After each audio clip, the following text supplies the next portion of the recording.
Justamente invité a unos amigos colombianos y chilenos, a ver si se unen hoy. Listo, ya estamos.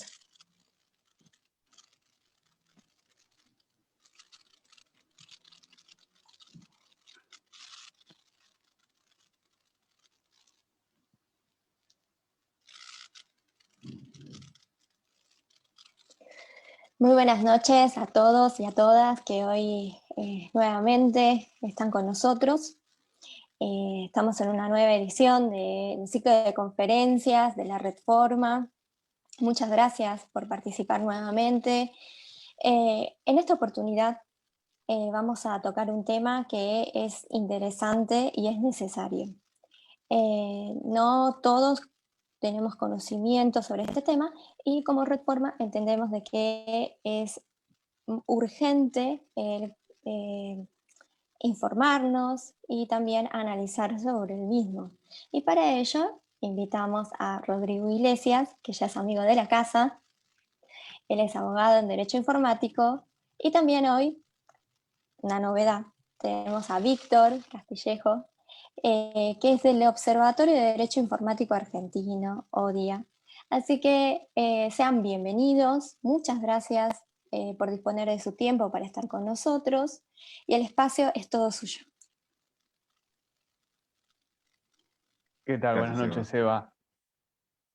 Bueno, arrancábamos recién hablando, antes de comenzar, sobre las distintas cosas que habían, que no habían, que estaban por haber en cuanto al marco regulatorio y en cuanto a derechos que tiene Bolivia al respecto de datos personales y qué es esto de identificación facial o identificación biométrica y demás.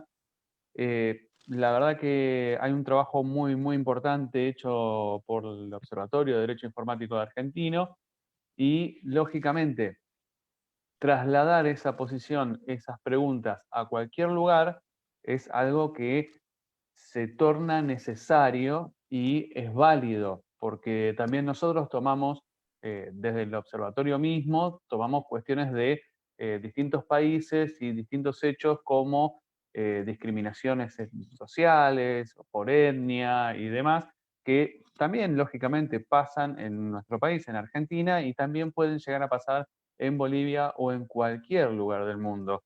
Yo sinceramente me gustaría que Víctor, primero que se presente y explique qué es lo que hace y quién es, nos comente qué es importante de cada un individuo saber qué son sus datos personales para ir despacio entrando en lo que es las cámaras de identificación facial. Buenas noches, Víctor. Placer. Muchísimas gracias, Rodri. Bueno, paso a hacer la introducción. Muchas gracias, Rodri. Muchas gracias, Redforma. Me encanta venir a hablar de estos temas, especialmente en estos momentos de virtualidad, ¿no? Como se dice. Y entonces, bueno, hablar un poquito de la experiencia que tuvimos desde el Observatorio de Derecho Informático con respecto a la implementación de cámaras de sistema de reconocimiento facial de prófugos en la ciudad de Buenos Aires. Por lo tanto, tenemos experiencias, si se quiere, de primera mano acerca del funcionamiento, de la efectividad o no, de qué pasa si es 100% efectivo. Y bueno, nada, encantado de venir a hablar de estas cosas en este foro. Y bueno, espero que todos los que lo estén viendo se puedan llevar algo interesante o algo que, nada, que les guste para sentarse a investigar de eso, porque nada, va a ser muy, va a ser muy importante, especialmente en los tiempos que corren y en el futuro muy corto. Pero bueno, nada, Rodri recién nos decía, recién hablábamos con Eva también, si Bolivia tenía una ley de protección de datos personales, más que nada para saber un poquito eh, si- en qué estado estamos.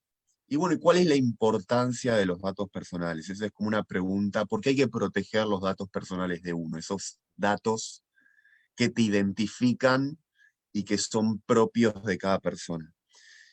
Y siempre cuando me hacen esta pregunta, a mí me gusta hablar de un poquito de historia, ¿no? Porque los datos personales siempre han sido completamente claves en la historia de la humanidad. Ejemplo, Alemania nazi la Alemania nazi en 1940 y pico, 41, 42, no me acuerdo muy bien el año, cuando invadió distintos países. Uno de los países que invadió fue Holanda. Parece, Rodri, que en Holanda había un registro de propiedad, y en el registro de propiedad, no saben por qué, tenían al lado de cada ingreso la religión que profesaba cada individuo en esa propiedad. Entonces, cuando los alemanes invadieron Holanda, por supuesto, uno de los países en los cuales los judíos más, digamos, más fueron afectados fue en Holanda. Se dice que el 75% de las familias judías en Holanda fueron, bueno, llevadas a campos de concentración y, bueno, y sabemos un poquito más de lo que pasó en esa época. Y eso es casi el doble del promedio de lo que sucedió en el resto de los países que fueron invadidos por Alemania nazi. Entonces, imagínense, el máximo había sido Bélgica, que había sido un 40%, y en Holanda, que tenían este pequeño registro que decía la religión que profesaba cada familia en cada una de esas casas, fue lo que hizo que ese promedio de 40% se duplicara casi al 75%, lo cual es muy importante. Y acá vemos la importancia de por qué tenemos que proteger nuestros datos personales. Porque lo cierto es que la historia cambia constantemente. Digamos, las democracias están constantemente en lucha, están en todo el tiempo, y especialmente en Latinoamérica, donde nuestras democracias son relativamente nuevas y siempre tenemos avances y retrocesos en esa materia. Pero Entonces, tengamos en cuenta que estás marcando dos datos personales que no son de la misma calidad para el ordenamiento europeo, para el ordenamiento argentino, y que si en un futuro Bolivia tiene una ley de protección de datos personales, deberían ser tratados de distintas formas. Una cosa es un nombre y otra cosa es la religión que profesan. O sea, una cosa es Rodrigo Iglesias y otra cosa es que no tiene ninguna religión o tiene determinada religión o lo que fuere. ¿Qué diferencia hay en estas cosas? totalmente. No, bueno, es fantástico eso, Rodrigo, porque sí, es cierto lo que vos decís. A ver, ¿qué es un dato personal? Un dato personal puede ser mi nombre, puede ser mi edad, puede ser mi número de teléfono, puede ser mi correo electrónico. Y a su vez también puede ser otro tipo de datos, que bueno, y acá es donde arranca la primera división que es importante, que es la división entre, bueno, datos personales normales, como puede ser datos que me identifican a mí como persona, y ahí viene el derecho a la identidad, que es un derecho humano fundamental, que cada uno tiene derecho a tener una identidad, saber de dónde viene, y ese tipo de cosas. Y otra cosa son datos que son un poquito más sensibles, y de hecho se llaman datos sensibles, como puede ser la religión que uno profesa, la política que uno lleva adelante, o el partido político que uno lleva adelante, la nacionalidad, cuestiones de salud, cuestiones eh, de, pueden ser muchísimas cuestiones, ¿no?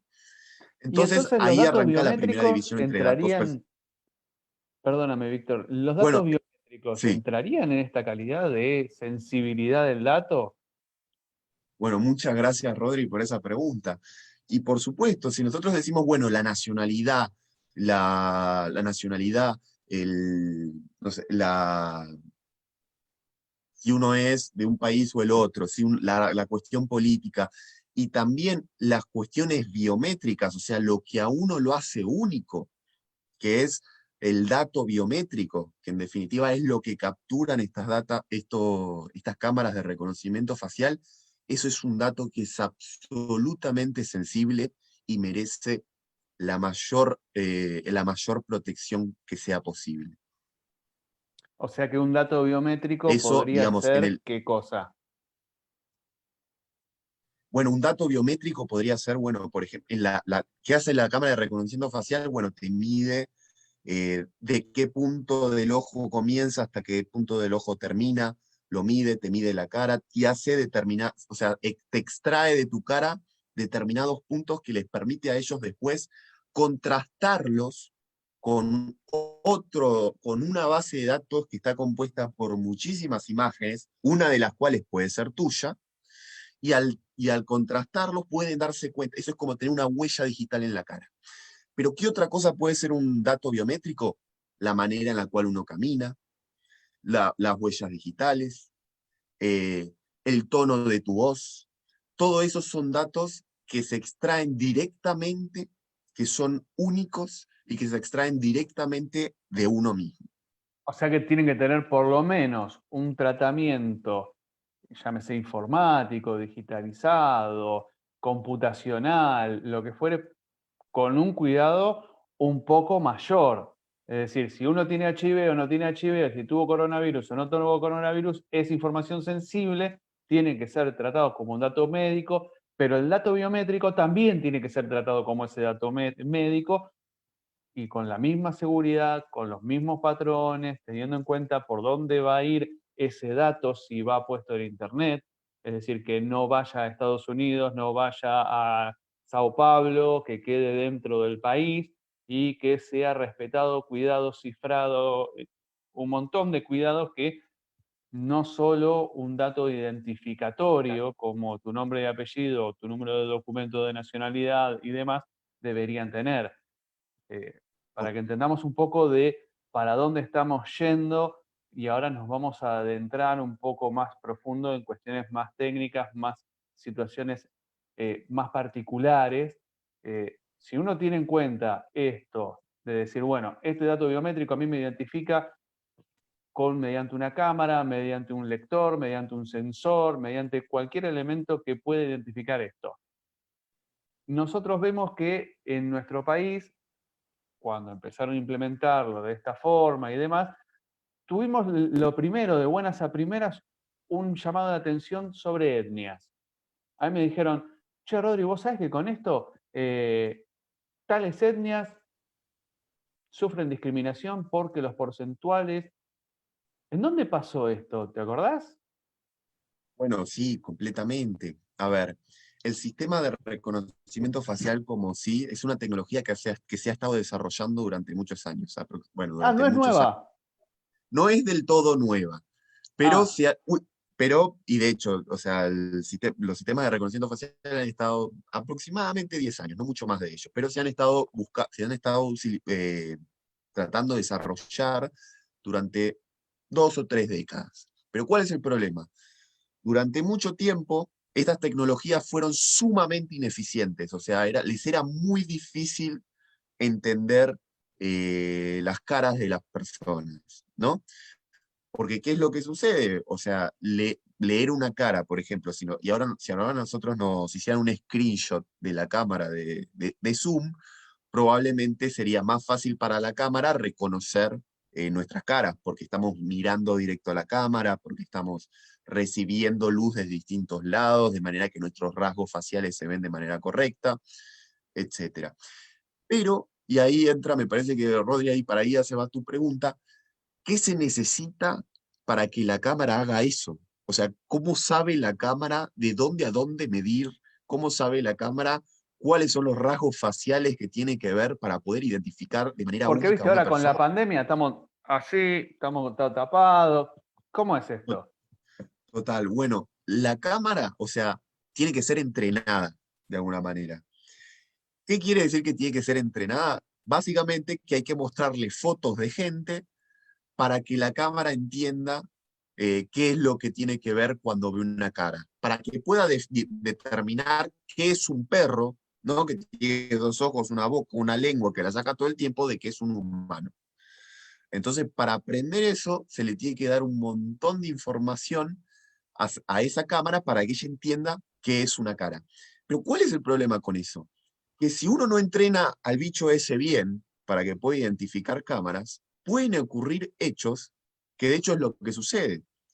Por ejemplo, se ha hecho un estudio el año pasado en el MIT y en otras universidades en Estados Unidos, que las cámaras estas lo que generan muchos más errores con cámaras de mujeres que con caras de hombres, ¿no? Eso quiere decir que ese entrenamiento que se le hace a esa cámara se lo hace probablemente con más caras de hombres que con más caras de mujeres. Y tengo una Asimismo, consulta. Ay, sí, perdóname que te corté. no, Eva, ¿Cómo por favor. hacen cómo hacen con la cuestión de la tonalidad de la piel? Porque digo, morochos, todos podemos decir que somos morochos, pero a veces somos un poquitito más morochos, un poquito menos morochos. ¿Cómo hacen para identificar esto, estas cámaras? Bueno, pasa que estas cámaras, precisamente, a ver, el tema con estas cámaras es que están entrenadas, como les decía, con unas caras muy particulares. No están hechas con las cámaras, con todas las caras del mundo. Están hechas con determinadas caras que tienen a mano. Y por lo general, ¿cuáles son esas caras? Hombres blancos, heterosexuales, que viven en Estados Unidos, por ejemplo. ¿Y qué pasa con eso? Que estas cámaras terminan siendo mucho más eficientes para un determinado tipo de caras que para un tipo de cara que es una cara de color, que sea mujer, que genera ese tipo de cosas. Entonces, digamos, porque hasta ahí uno puede decir, bueno, pero si yo uso esta cara para identificar gente en la calle, o sea, ahora vamos a entrar un poquito más en profundidad acerca de cuáles son las complicaciones de eso. Pero en principio uno podría decir, bueno, si yo no estoy haciendo nada malo, no me importa que me identifiquen en la calle. Pero ¿cuál es el problema con eso? Que estas cámaras, por lo general, se utilizan precisamente para contrastarlas con unas bases de datos que por lo general son criminales. Es decir, la manera en la cual se está implementando de manera mundial esta tecnología de reconocimiento facial, que está entrenada para ver caras blancas de hombres, por lo general se implementan precisamente para identificar personas que sean prófugos de la justicia o que hayan cometido algún tipo de delito. Y entonces ahí entra la cuestión un poquito más escabrosa, que el Ajá. problema con eso es que estas cámaras levantan alertas cuando se contrastan con algún biotipo determinado, el biotipo. Esto es Lombroso 101. Esto es, Mm. si yo tengo una cara que se ve de determinada manera, entonces yo tengo que ir a enfrentar esas caras. Y por lo general, ¿quiénes son esas caras? Son los grupos más marginalizados de la sociedad. Son, por ejemplo, en Estados Unidos, los afroamericanos. Y se demostró que estas cámaras tienen son muchísimas más propensas al error en las caras de mujeres afroamericanas en Estados Unidos. De manera O que sea uno puede que estar caminando por la calle. Sí, uno justamente iba a ese mismo ejemplo. Si es una mujer afroamericana caminando por la calle de Nueva York, es muy probable de que ese porcentual de error sea muy superior al si es una mujer blanca, ¿verdad? exactamente. Totalmente de acuerdo. Al que es una mujer blanca o un hombre blanco. ¿Y entonces qué genera eso? Que el hombre blanco puede ir de su casa al trabajo si no cometió ningún delito, ¿no? Porque, por supuesto, después está, bueno, ¿cuáles delitos estás buscando? Porque quizás el ladrón de cuello blanco, el tipo que... Pero bueno, ese es un tema un poquito de discusión, un poquito más profundo de materia de seguridad en general, ¿no? Pero sirve el ejemplo, o sea, si yo soy un hombre blanco que está caminando a su trabajo, probablemente no te pase nada. Pero si uno es una mujer negra que está caminando a su trabajo, probablemente lo que suceda es que contrasten tu cara mediante una tecnología que no está entrenada para ver a tu cara, para que va a levantar una alerta, te va a parar la policía y te va a empezar a pedir explicaciones de por qué uno apareció en ese sistema de reconocimiento facial, que por supuesto es tecnología, funciona de manera correcta, es matemática, no se puede confundir. Pero lo cierto es que la información que nosotros hemos recabado, no solo acerca del sistema de reconocimiento facial de prófugos implementado en abril del año pasado en la Ciudad Autónoma de Buenos Aires, sino en otro sistema de reconocimiento facial alrededor del mundo, es que ese sistema es sumamente ineficiente en la calle. Y entonces, ¿qué tiene? Pero La gente que entonces, está... Sí, Víctor, recién decías, dispara una alerta. ¿Hay sí. alguna forma de decir, bueno, reducimos el margen a X porcentual para que se dispare esa alerta y tengan un error un poco más pequeño? ¿Existe forma? ¿Hay un porcentual? Yo había escuchado algo de un Exact- 82%, una cosa media rara. ¿Cómo es eso que se disparan alertas?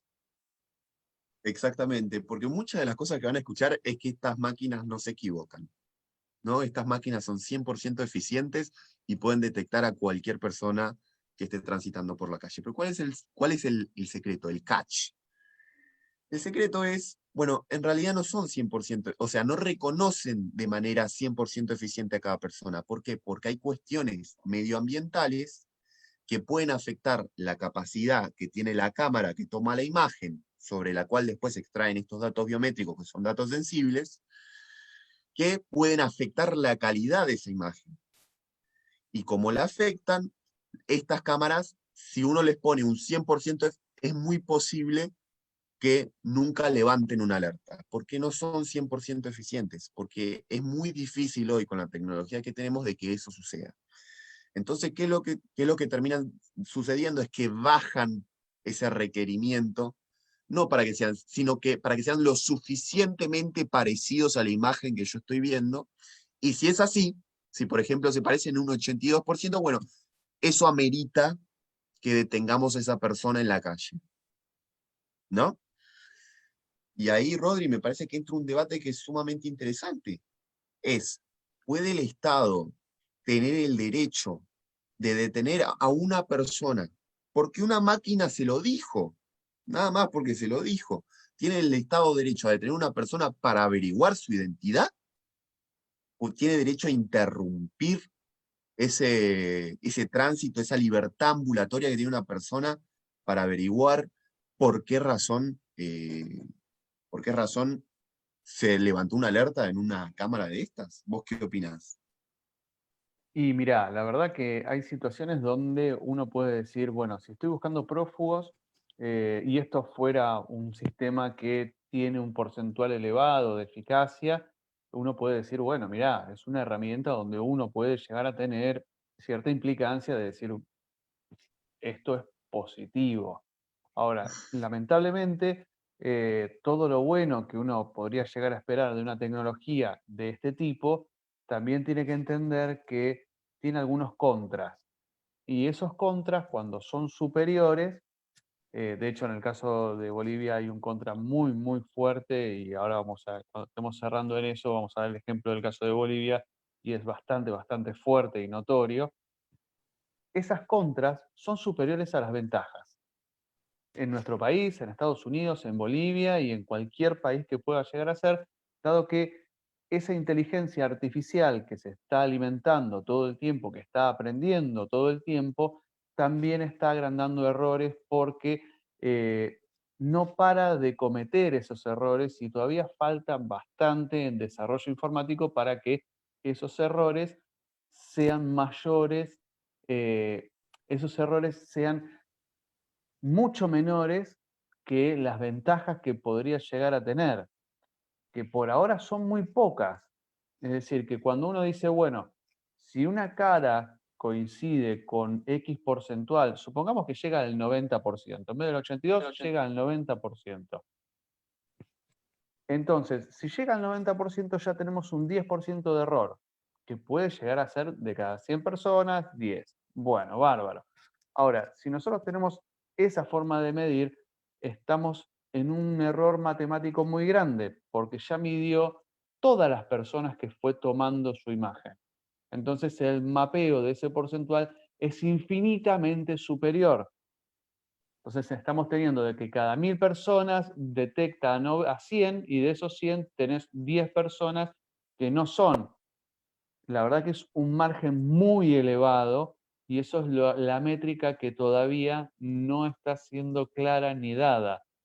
Si a eso nosotros Total. le vamos sumando a algunas cuestiones un poquito más finas, vamos a darnos cuenta que es un sistema que es costoso, es malo y hasta genera muchos gastos al Estado porque esas 10 personas que son demoradas, detenidas y demás, quizás inicien acciones legales en contra del Estado porque le generaron daños y perjuicios, por ejemplo. Total, es más, Rodri, o sea, lo que hicimos desde el Observatorio de Derecho Informático fue hacer estas preguntas. ¿A Hicimos quién? un pedido, un pedido de acceso a la información pública al Ministerio de Seguridad de la ciudad, que fue el que implementó un sistema de reconocimiento facial entre gallos y medianoche en abril del 2019. Y una de las preguntas que les hicimos fue, bueno, ¿con cuánta gente levantaste alertas? ¿Cuánta gente detuviste? ¿Y cuánta de esa gente que detuviste pusiste a disposición de la justicia? Es decir, era perseguido, tenía una causa, etc.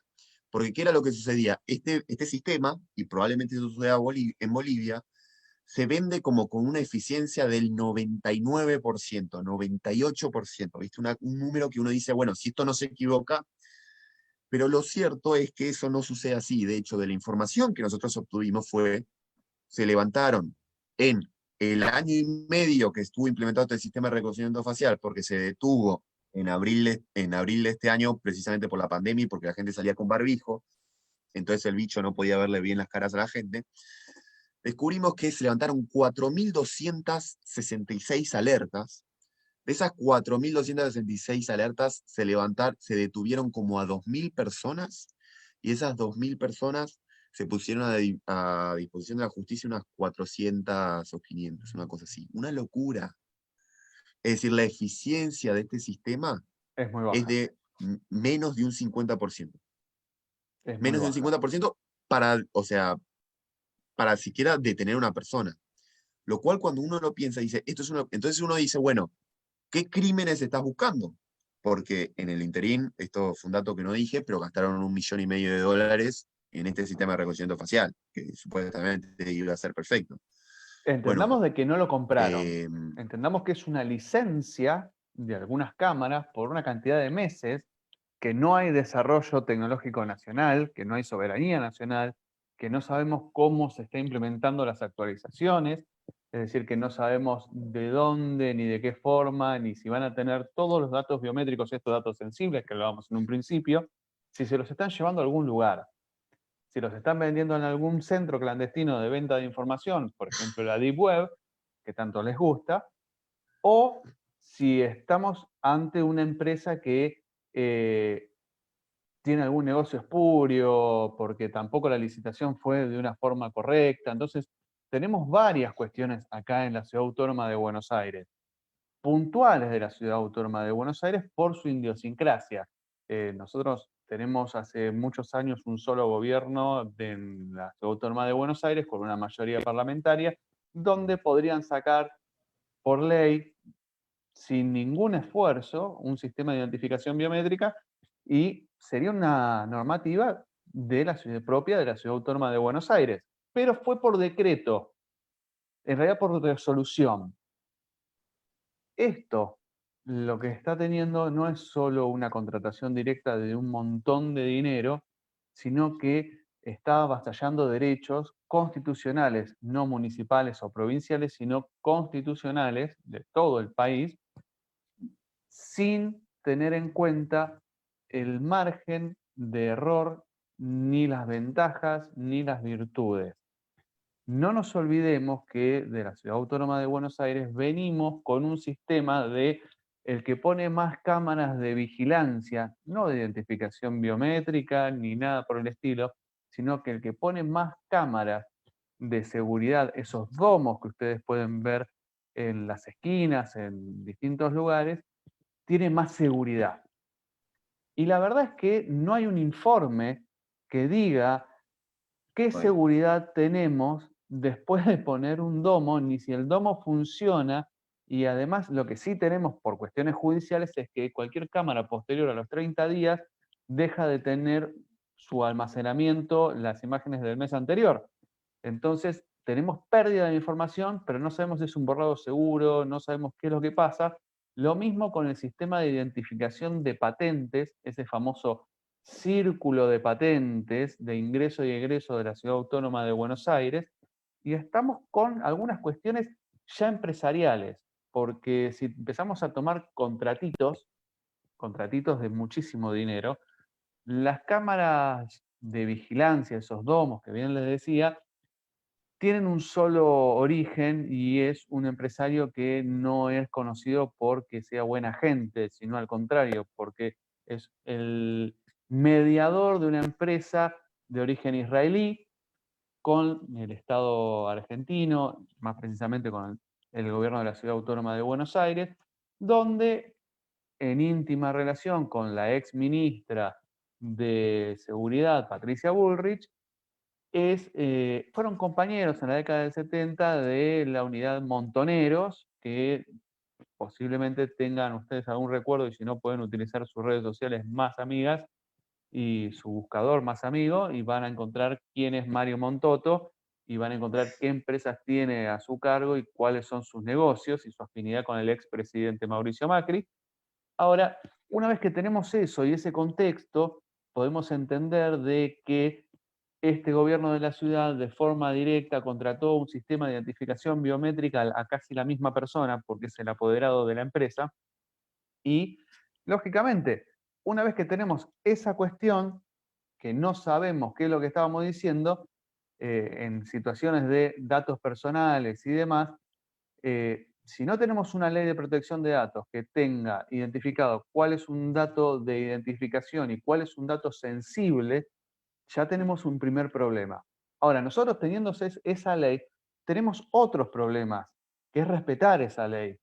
Si yo no sé dónde están yendo a parar esa información, peor, tengo el listado de datos biométricos de todos los prófugos de la República Argentina, alimento esa máquina para que reconozca estos datos, pero yo no sé a quién le dieron todo mi base de datos biométricas de prófugos de la República Argentina y lo estoy alimentando con todo el resto de la población y no tengo control sobre ese software. ¿Quién me garantiza a Total. mí de que esa información no es vendida a Israel e Israel la vende a quien se le cante?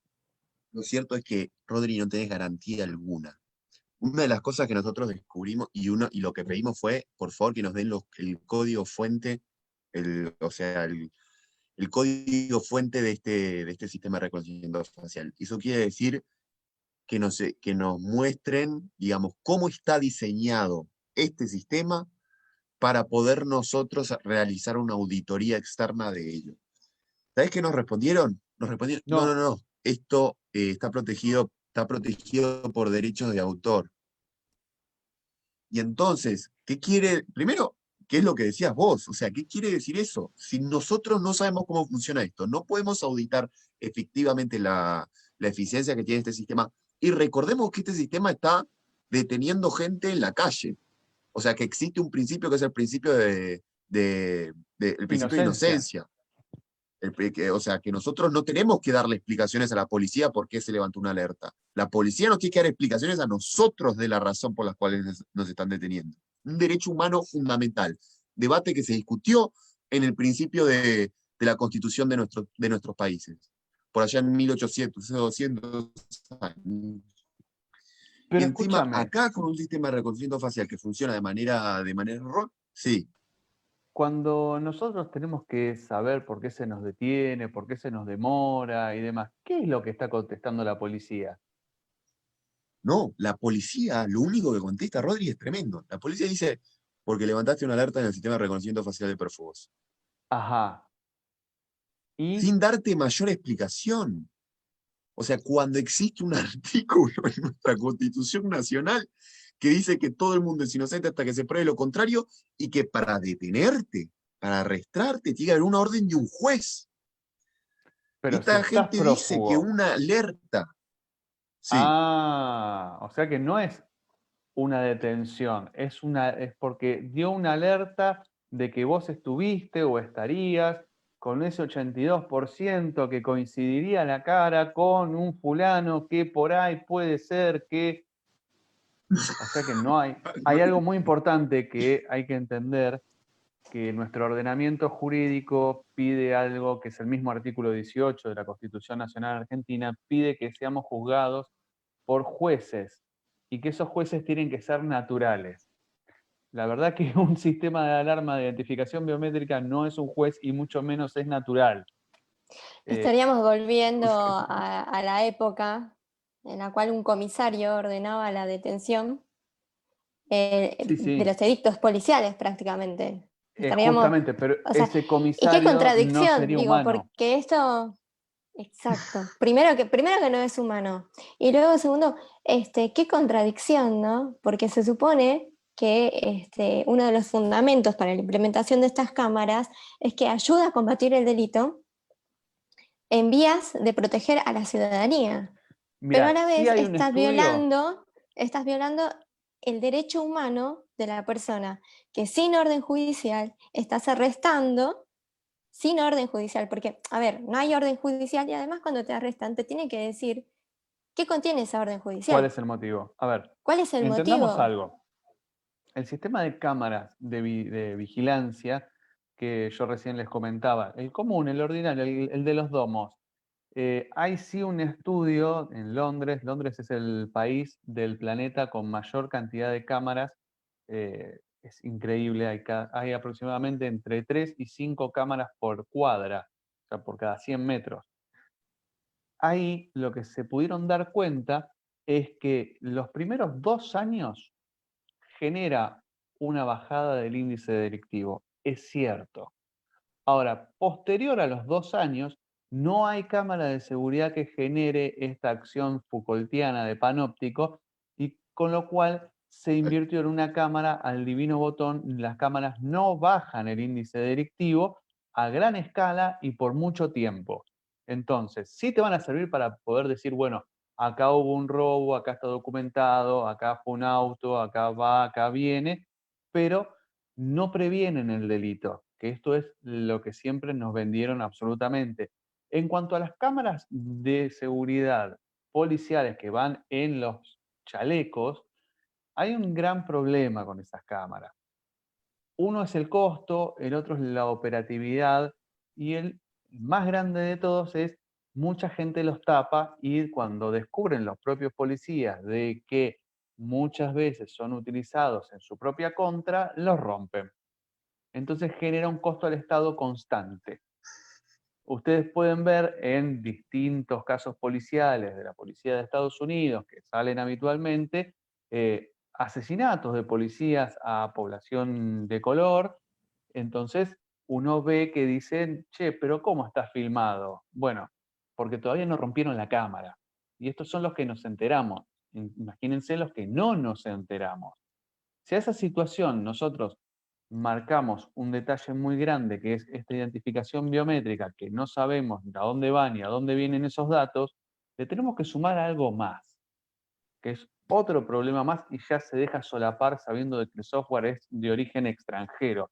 No importa si es israelí, si es de Inglaterra, si es de Portugal o es de Estados Unidos. El problema es que no es un desarrollo tecnológico del propio país, y se está vulnerando la soberanía nacional y la seguridad nacional. Entonces, ceder esto es por lo menos problemático para la sociedad entera. Ahora, en ese momento es donde uno tiene que decir, bueno, ¿estos sistemas de seguridad son muy buenos? No.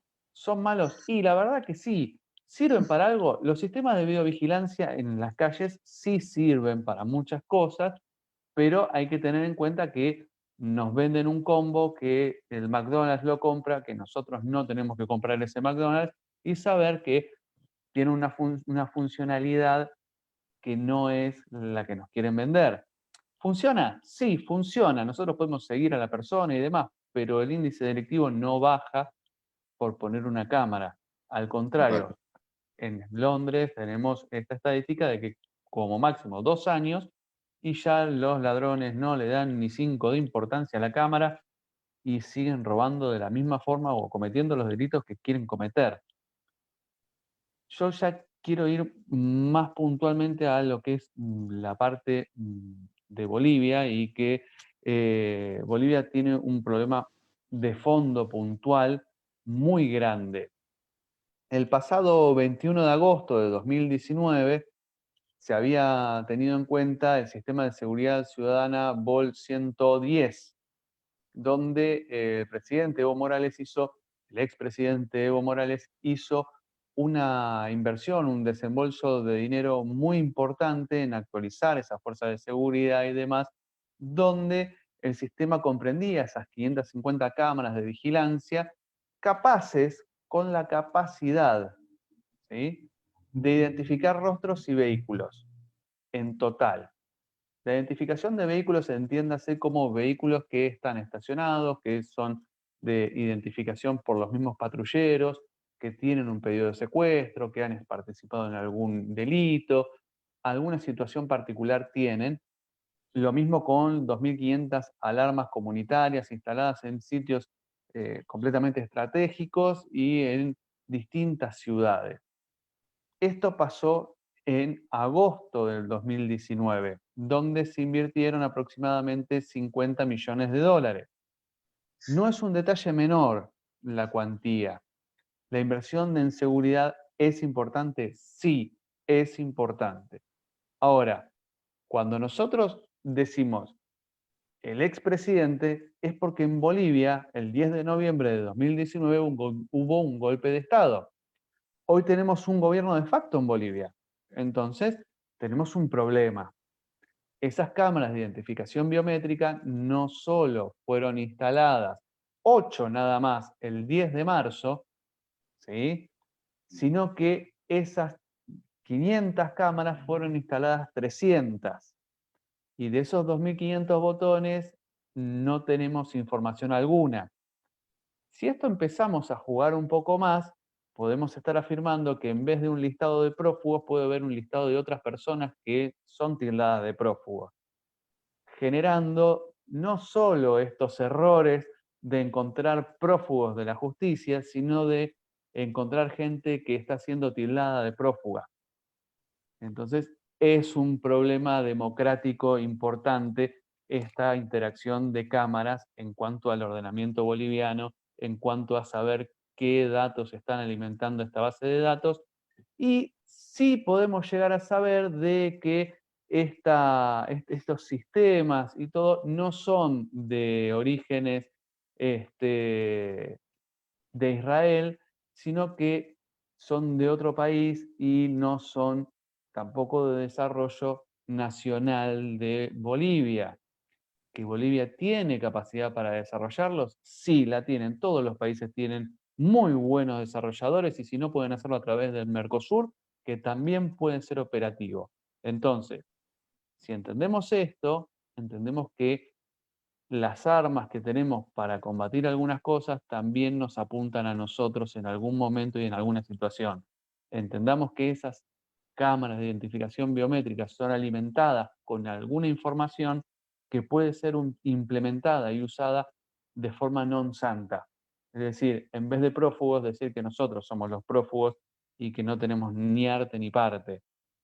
¿Esto pasa? Sí, claro que pasa. Nosotros pagamos una licencia y ustedes tienen en sus manos un gobierno que tiene que generar una transición, que estamos viendo debates presidenciales y demás, donde hay que cuestionar absolutamente todo. Y este sistema de cámaras biométricas, identificación facial y demás, no es un dato menor.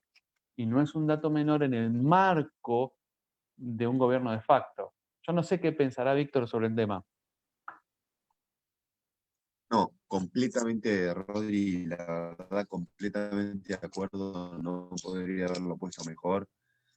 A ver, porque me parece que va hacia ahí. El problema de estos sistemas de reconocimiento facial de prófugos, uno de los problemas es que funciona mal, ¿no? Hasta ahí estamos de acuerdo. Luego la próxima pregunta es, bueno, ¿qué pasa si no funcionara mal? ¿Qué pasa si funciona de manera perfecta? Bueno, es lo que explica Rodri. Este sistema de reconocimiento facial tiene un potencial dañoso tan grande que no sé si se acuerdan que nosotros hablábamos de los judíos en Holanda.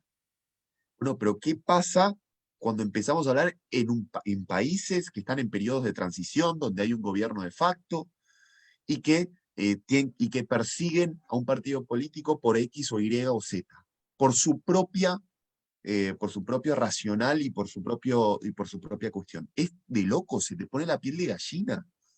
Rodri, nosotros acá hace 40, 50 años estábamos en dictadura. 30.000 desaparecidos. ¿Qué hubiese pasado si este sistema de reconocimiento facial estaba en vivo en las calles? ¿Cuántos hijos estaríamos buscando? ¿Cuántos nietos estaríamos descubriendo ahora? No es una cuestión que hay que tomárselo a la ligera. Y me parece muy prudente el mensaje. Estos sistemas de reconocimiento facial y las cámaras en general tienen que ser utilizadas de una manera en la cual el pueblo quiera, desde un momento de principio democrático de yo elijo yo elijo a mis representantes y mis representantes tienen que hacer lo que yo quiera. Y de ahí llega uno de los elementos más importantes en materia de protección de datos personales, que es el consentimiento. Si alguien quiere sacarme una foto, si alguien quiere filmarme, tiene que pedir de alguna manera, y ahí entramos más técnicos en expreso, tácito, etcétera, pero me tiene que pedir de alguna manera mi autorización. Me tiene que preguntar si yo quiero que me filmen o no. Me tiene que avisar que me están filmando. Y también Más me tienen aún, que indicar si cómo están lo voy a borrar. Es decir, si a mí me totalmente, filmaste, dónde se almacenó totalmente, y cómo lo vas a estar borrando. Yo tenía una pregunta para exactamente. hacerles. Em, bueno, mencionamos al principio de la charla que el afectado, la víctima de estas cámaras de reconocimiento facial, pueden iniciar un daños y perjuicios. Bien, se lo va a indemnizar. Ahora, ¿cómo borrar esos datos? Bueno, ahí tenés varias cosas. El problema es doble, porque no sabemos, por lo menos es doble, justamente. No sabemos si la empresa que concesiona o vende ese software realiza actualizaciones o accesos de algún tipo y se lleva esa información de datos biométricos o no. Supongamos que no se la lleva. Ese borrado hay distintas formas y distintos accesos para tener un borrado seguro. Hay empresas que hacen borrados seguros. Entonces, hay técnicas y herramientas informáticas para ejercer este borrado. Ahí tengo otro problema. Es que no sé si ese organismo del Estado ya se dio, copió o distribuyó de alguna forma ese archivo. Entonces, si no tengo una ley donde me garantizan una protección de datos personales, de datos sensibles, de datos médicos y de datos biométricos, es muy difícil garantizar el borrado correcto y seguro y la no venta y no distribución de esos datos. Entonces, para tener un sistema, y entendamos de que no puedo concebir que haya una intención de maldad o algo en algún gobierno, sino que también hay una gran cuota de ignorancia o de negligencia. Entonces, si tengo un acto de negligencia o ignorancia, debo asesorarme yo, gobernador, gobierno, municipio, etcétera, con gente que sepa de la cuestión, con distintos organismos no gubernamentales, con distintas empresas, distintos juristas, y ver lo que está pasando alrededor del planeta para poder decir, bueno, esto es lo que tengo que hacer. Pero si no tengo una ley de protección de datos, todo lo que digan es mentira. Siempre. Me gusta ese absolutismo, porque a mí, Es que no yo lo tengo que forma quiero de transmitir protección, no tengo garantías. Si no tengo una garantía, una totalmente, forma de protección, una forma de sanción, un órgano de contralor, es mentira. Nos está mintiendo y no tenemos forma de poder defendernos. totalmente, porque es completamente central. Y de hecho, imagínate en Argentina que tenemos una ley de protección de datos personales, y una de las cosas que nosotros descubrimos es que esta información no descubrimos de qué manera la borran, porque eso no nos lo supieron decir y probablemente ni lo sepan, que eso es lo otro. Lo que decís vos, Rodri, hay como un nivel de falta de, yo se lo compro a una empresa y la empresa sabe, ¿viste? La caja negra de que totalmente, que no se puede auditar, que funciona así automáticamente, y yo no sé, y entonces ese no es mi problema. Pero es un gran problema, y no solo es un gran problema, sino que una de las cosas que descubrimos es que el sistema de encriptación utilizado para guardar esta información en los servidores de lo que se llama el CMU, el control de monitoreo urbano, que es donde se Urbano. guarda la información, es utilizado, es un sistema de encriptación que se llama 3D o TDA. Y aparentemente el NIST, en junio del 2018, dijo que este sistema se tiene que parar de usar porque no es seguro. Entonces la información, los datos de nuestra cara, que los guardan de una manera, no están guardados por un sistema de encriptación que es lo suficientemente seguro para yo asegurarme que lo están manteniendo de una manera segura. Esto Y no sería solo bueno eso, saber de qué forma lo está implementando en Bolivia. exactamente, y otra cosa, no solo qué sistema de encriptación se usa, sino no solo qué sistema de encriptación se usa, sino también dónde se guardan físicamente, porque es lo que dice Rodri, no es lo mismo que lo guarden acá que lo estén transfiriendo a los Estados Unidos, donde los van a tener una máquina que va a tener acceso, va a tener acceso por la propia normativa de Estados Unidos, que pueden tener acceso por materia de seguridad nacional, pueden tener acceso a datos de bolivianos, a datos de argentinos en servidores de su país. De hecho, nosotros hicimos un pedido de acceso a la información por el tema de la app Cuidar, tema totalmente aparte, ¿viste? Esas apps para hacer el registro de... ¿Y saben dónde Coronavirus. guardan? Exacto, del coronavirus. ¿Y saben dónde guardan esa información que es de 5 millones de argentinos? En servidores de Amazon en California. Y en el contexto donde tenemos sentencias de la Corte Europea de Justicia donde dicen que no se tiene que hacer transferencia a Estados Unidos de la información de los ciudadanos europeos porque no tienen protección suficiente de esos datos. Y si no tienen protección suficiente, imagínense la capacidad de poder determinar si los borran o no los borran. Si no los borran, los datos biométricos de una cara, a no ser que te hagas una cirugía plástica, no se cambian. Porque si alguien tiene acceso a ellos, olvídate, perdiste. No es como cambiar una contraseña. No todo el mundo se puede hacer una operación de cara para cambiarse la cara y no tengan eso. Entonces, el propio sistema funcionando de manera perfecta atenta contra él mismo, si no se guarda la información de manera correcta. O sea, y por eso acá yo digo las cámaras, los sistemas de reconocimiento facial no sirven para nada. Ni hoy y ni mañana. El reconocimiento facial hoy en día atenta contra los principios básicos de los derechos humanos, discusiones que se tuvieron hace 200 años, y si no tenemos la manera de nosotros ciudadanos poder revisar de qué manera se hace eso, no se puede. No se puede, no se sirve, y es como dice Rodri, automáticamente te están mintiendo. Si no hay una ley previa de protección de datos personales, si no hay un debate serio en los correspondientes congresos donde se discutan estas situaciones, donde se dista ello.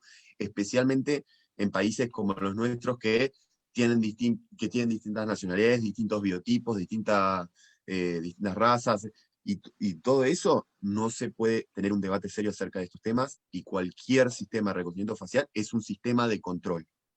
¿Y para controlar a Tengo, quién? Controlar a aquellos que no estén en el poder de turno. Punto. A tengo, mi criterio, ¿no? tengo una Después ahí cualquiera. consulta. Tengo una consulta, Víctor. El sistema Interamericano de Protección, ¿qué dijo sobre acerca de estas cámaras de reconocimiento facial? Bueno, es interesante la pregunta. Hace poquito, bueno, imagínate, ni siquiera nos metimos en ese tema que es también súper interesante, pero hace poquito una ONG que es el Human Rights Watch, una de las ONG más grandes del mundo, hace poquito no, hace 2 días, 3 días, sacó un informe diciendo que el sistema de reconocimiento facial de prófugos de la ciudad de Buenos Aires estaba reconociendo niños que tienen una protección en el sistema interamericano de Especial. derechos humanos sumamente alta. Están buscando niños que habían cometido delitos, niños que tienen protección a un derecho a la privacidad por el régimen, o sea, Argentina estaría siendo responsable internacionalmente por violación a los propios tratados Derecho del internacionales de niño. derechos humanos que ellos firmaron. Exactamente, a los derechos del niño. Entonces, y no solo eso, ¿qué ha dicho el Sistema Interamericano de Derechos Humanos? Bueno, ha sacado un montón de informes, especialmente en el tema de coronavirus. Sacó un informe, creo que es el 1/2020, de coronavirus en Internet, donde no ha hablado específicamente de este tema, el tema del sistema de reconocimiento faciales, porque, a ver, es un tema nuevo. Bueno, nuevo, son discusiones viejas, solo que ahora se están poniendo de vuelta en tema porque es una En tapete. tecnología.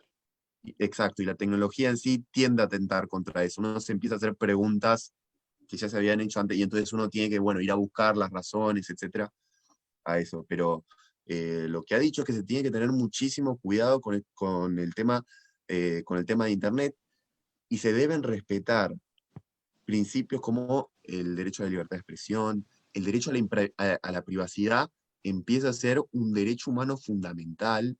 Lo están poniendo cada vez más en juego, lo están diciendo todo el tiempo, el derecho a la identidad, el derecho a la imagen, todo lo que sean datos personales le están dando una importancia cada vez mayor, a mi criterio. Todavía no hay, digamos, un convenio internacional complejo, salvo el GDPR De la europeo, Unión Europea.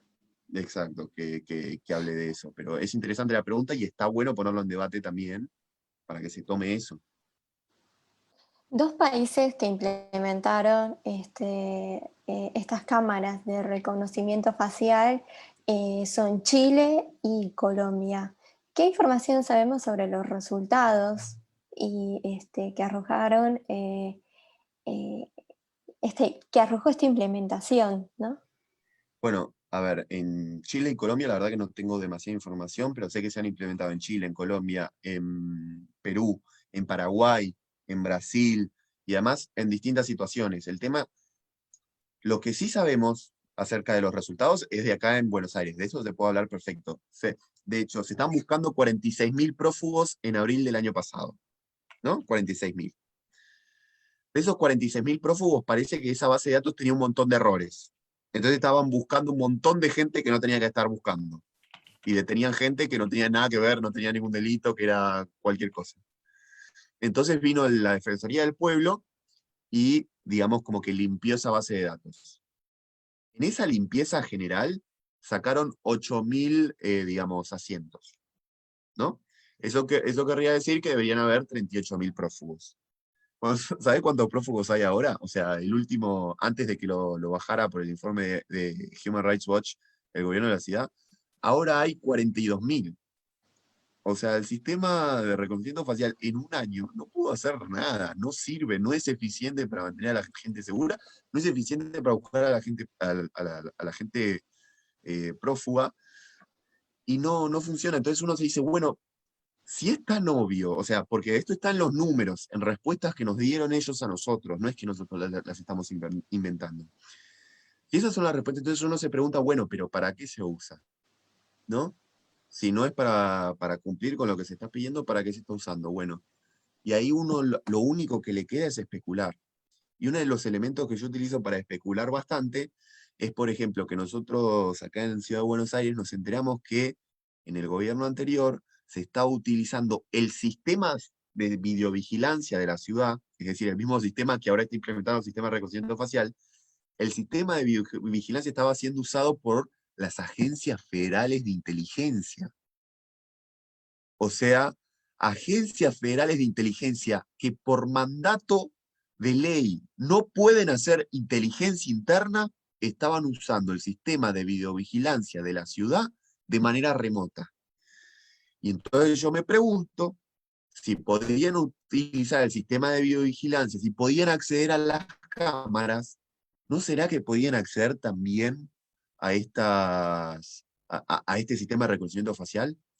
Y es más, te digo más, el año que se hizo acá en Argentina el G20, que vinieron los presidentes de los países más grandes, se, se pusieron en listas a periodistas, a personas que combaten contra derechos humanos, y un montón de personas, un montón de civiles, asociaciones civiles, gente que utiliza las asociaciones civiles, se pusieron en una lista para que no, y se lo llamó, no fue subversivos, pero fue como, no me acuerdo Personas el término que peligrosas. utilizaron, pero fue una cuestión así, fue como personas peligrosas, 500, personas que luchan por 500 los derechos. personas entre periodistas, activistas, y de hecho no solo nacionales, sino también de países de Europa, de Holanda y demás, quienes eran activistas por el cambio climático y demás cuestiones que nada tenía que ver con el terrorismo ni nada. O sea, personas que garantizaban cuestiones de derechos humanos, fundaciones como Fundación Vía Libre, distintas cuestiones que uno puede decir, mismos periodistas del oficialismo, como del Diario de la Nación o del Grupo Clarín, estaban en ese listado. Obviamente, personas opositores, todo lo que se habían registrado en el G20 estaban en estas listas, en estos semáforos, donde los distintos servicios iban reconociendo a estas personas. Sinceramente, no es algo bueno o algo positivo. ¿Por qué? Porque en el caso de Bolivia es patente. Pueden tener un gobierno de facto, puede caer en las manos más terribles que pueda tener una democracia, que es una dictadura, que es un gobierno no elegido democráticamente por el voto popular. Y cuando nosotros tenemos un gobierno elegido por el pueblo mediante el voto popular, un Estado democrático, tenemos que tener en cuenta distintas situaciones para poder decir esto es bueno, esto no es tan bueno o esto es considerado peligroso para una democracia.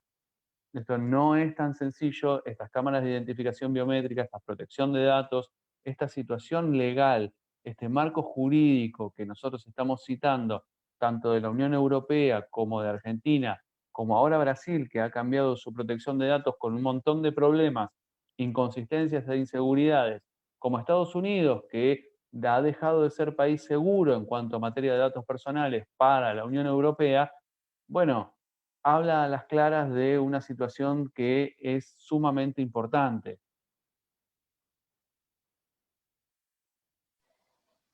Rodrigo, nosotros como ciudadanos, eh, ¿qué podemos hacer para defender nuestros derechos humanos vulnerados por la implementación de estas cámaras de reconocimiento facial? Primeramente, en el Estado boliviano, bueno, es tener nuevamente un orden democrático para poder seguir y continuar en este tema de legalidad, de tener un marco jurídico deseado, de tener una responsabilidad civil y penal de cualquier funcionario y tener los derechos y garantías constitucionales en cuanto a derechos humanos y garantías reconocidos y amparados por ley, que hoy lamentablemente en Bolivia al no tener un gobierno democrático no está funcionando. Bueno, de ahí empezar a decir, bueno, necesitamos una ley de protección de datos personales que nos dé garantías y nos dé herramientas para hacer cumplir estos derechos y estas obligaciones del Estado. Luego, un desarrollo nacional, tecnológico, para poder tener soberanía y seguridad nacional. Y así todo, no implementar nunca un sistema de identificación biométrica porque todavía al día de hoy no es prudente tener estos sistemas de identificación biométrica para nadie, porque discriminan, porque tienen sesgo, porque tienen muchísimos problemas y además son extremadamente caros porque no son eficientes. Es más eficiente el control policial normal y tradicional que un sistema informatizado de esta forma. Hay que tener mucho cuidado con eso y las personas de a pie lo que tienen que hacer es pedir democracia. Es el primer paso para poder controlar esto. ¿Y en Argentina En qué Argentina, podemos hacer? bueno, es mucho más fácil.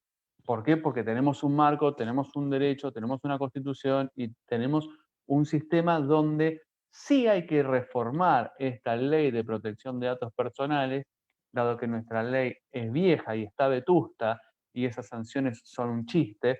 Necesitamos esta reforma para volver a ser un país seguro de acuerdo a la Unión Europea y mantener un régimen de sanción elevado. Así y todo, necesitamos tener un régimen de responsabilidad legal de los funcionarios que han aplicado este sistema de identificación biométrica de forma bastante oscura, que tenemos un tratamiento de datos personales muy malo, porque nuestra dirección, ex Dirección de Protección de Datos Personales, hoy Agencia de Acceso a la Información, no se encuentra realizando inspecciones al Estado.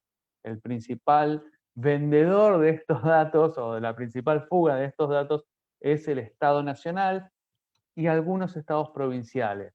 Entonces necesitamos una reforma urgente tanto del marco regulatorio como del órgano de control de ese marco regulatorio y así cuando tenemos un sistema de datos biométricos, de identificación de datos biométricos a través de cámaras como el sistema de identificación de prófugos, necesitamos entender de que esta tecnología no es buena para nuestro ordenamiento jurídico porque lo infringe de medio a medio.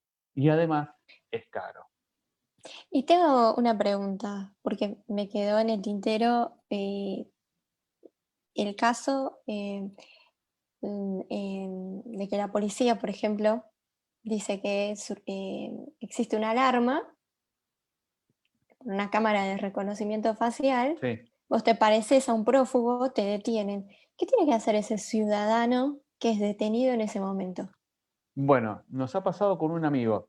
Iba en el subte, lo detuvieron, 3 policías, le pidieron su documento de identidad, eh, decía que se llamaba de una forma y él se llamaba de otra, le mostraron la imagen efectivamente era de él, no es que hubo un error de cámara, porque eso es otro de los errores que puede haber, una suplantación de identidad en cuanto a documentos de identidad. Se lo llevaron detenido en realidad demorados para nuestro ordenamiento, unas 10 horas. Esa persona perdió turnos médicos y demás, y le habían informado que lo intentaron detener en 3 oportunidades distintas previas a esa detención y que no pudieron hacerlo porque era hora pico.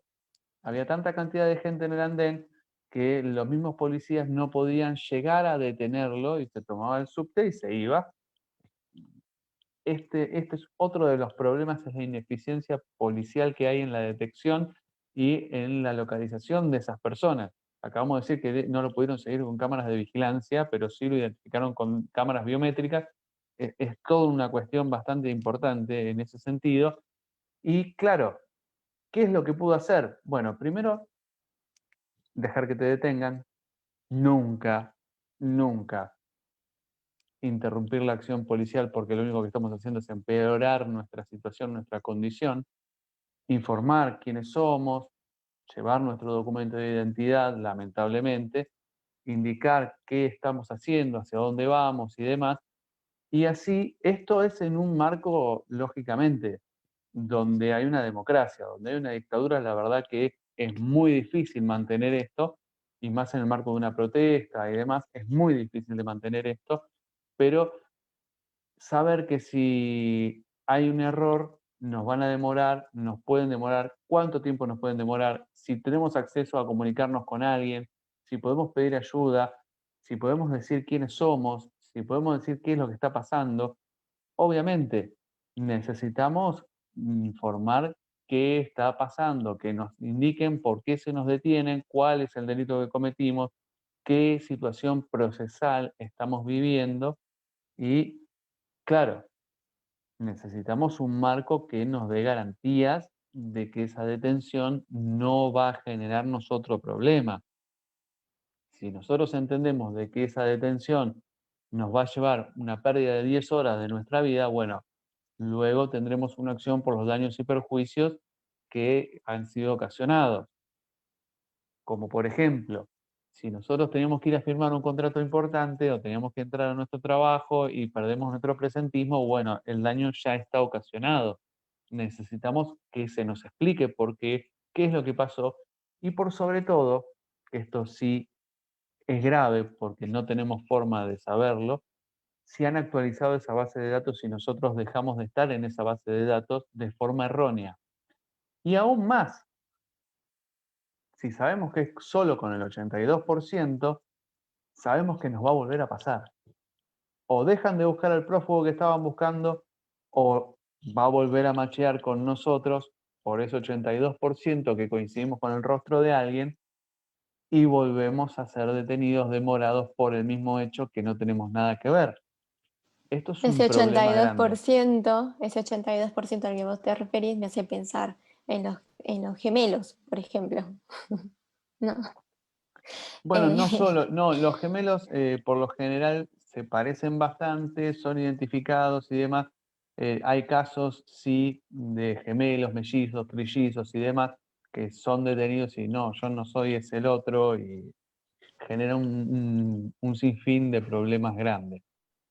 y en la cuestión de biotipos, ¿no? Sí, por supuesto.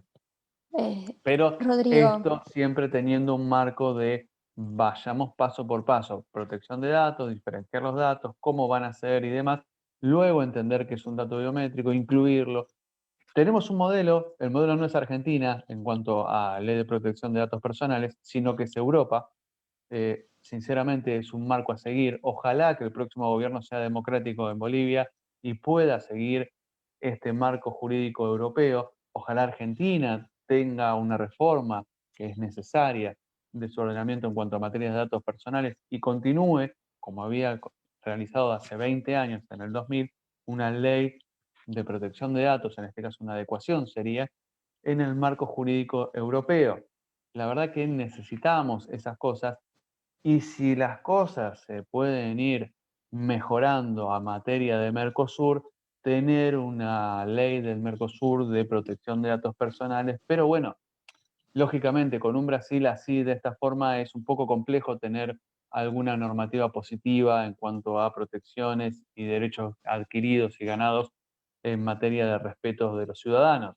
La verdad que es complicado, pero es una utopía que hoy no dejamos de creer. Por suerte somos un poco más jóvenes que algunos gobernantes y sabemos que va a haber algún cambio. ¿Alguna reflexión que como especialista nos quieras dejar a la población latinoamericana? Sí, que necesitamos tener unificado estas condiciones de protección, que no compremos espejitos de colores como hace ya más de 500 años, que continuemos capacitándonos, escuchándonos, reflexionando, teniendo en cuenta de que un sistema de vigilancia es positivo, pero con algunos detalles, algunas consideraciones, que la soberanía tecnológica de todos los países es posible y es positiva, que el reconocimiento facial hoy por hoy no es una alternativa viable, ni en lo económico, ni en lo legal, ni en la seguridad individual de cada uno de nosotros, y que esos sistemas pueden caer en manos de dictaduras o de gobiernos de facto.